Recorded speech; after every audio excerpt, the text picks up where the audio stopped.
Listen, I've got sort of an ambitious topic to cover in 3 to 4 minutes, but I'm going to try. I'm going to be fast. How many of you use Yelp to figure out which kind of businesses you want to go to? Hotels and restaurants and all that. All right. How many of you write Yelp reviews for businesses? Sometimes? Okay. How many of you have a business listing on Yelp and it helps when someone writes something nice about you? A few. All right. And how many of you are aware that writing a Yelp review for someone in this room could actually get your account taken down? Did you know that? Exactly. Okay, so for some of you this is going to be review, for some of you this is going to be new information, but I wanted to catch everyone up on this topic because I overheard some people talking about it a few weeks ago. So here's the deal. About 1.5 years ago or so, Yelp decided that they wanted to make sure that their reviews appeared as legitimate as possible, and they decided that BNI people and members of other network referral groups were writing reviews for friends, and that they weren't legitimate positive reviews. So they went through a 2-tier scrubbing process. The first thing they did was they went and searched all the reviews on Yelp that had words like BNI or network or referral group or anything like that, and they took those reviews down. But not satisfied with that, they went one step further and they actually pulled down BNI rosters. I don't know what they did for other groups, I have no idea, but for BNI they actually pulled down names and then they went and took those people's accounts down. So all the reviews were gone and those people were gone. They had to recreate new accounts. And so, I mean, on one hand, we all know the gossip around Yelp, whether, how legit it all is, whatever. The point is that they wanted to make sure that they were controlling this to some degree and that people were just writing reviews for friends. So, whatever the situation is, 1.5 years later, here's where we are.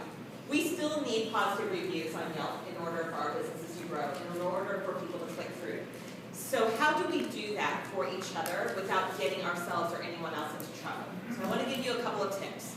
First of all, if you're ever going to write a review for someone, make sure that you're a real client of that. Don't write a review because someone gives great keynotes at your BNI chapter meeting. Okay? Actually spend the money with them and get the service that they provide. That's the first way to make sure that you're being honest and that your reviews have integrity. And then, does it matter that you met them in a networking group here or any other networking group? It really doesn't matter. So don't use any words like networking or referral group. Certainly don't mention that you know someone from BNI because Yelp is just smart enough to keep running those algorithms and they're going to pull those reviews down. It's irrelevant anyway to the service that's provided, isn't it? It really is irrelevant. Okay, and don't do what we so often do, which is sit down and write a whole bunch of Yelp reviews all at once. Even though it's tempting to do it, you finally found the time to write a review about that restaurant.